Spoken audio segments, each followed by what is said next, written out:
Welcome to The Explainer. Today, we're going to dive deep, really deep, right into the heart of the atom. We're here to answer a pretty huge question. How does a tiny, invisible core hold enough power to light up our entire sun?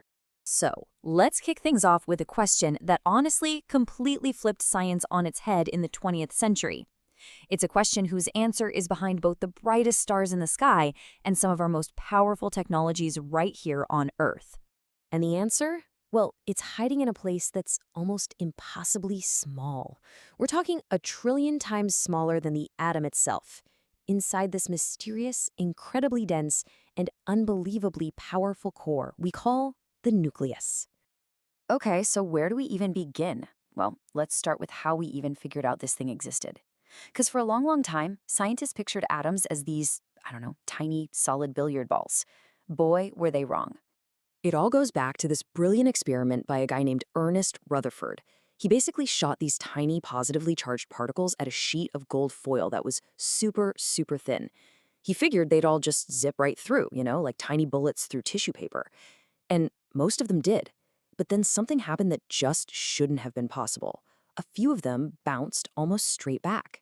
I mean, can you imagine? He later said it was as if you fired a cannonball at a piece of tissue paper and it came back and hit you. Just mind-blowing. So what did this crazy result mean? Well, his conclusions were absolutely revolutionary.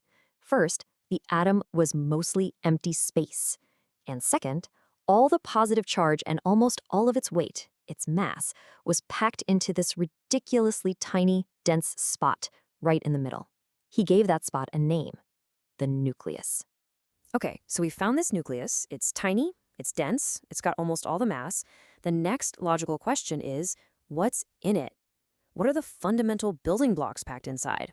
And you know what? The answer is beautifully simple. It's made of just two kinds of particles, which we lump together and call nucleons. You've got your protons, which have a positive charge, and you've got your neutrons, which, as the name kind of suggests, are neutral, no charge at all. That's the entire recipe.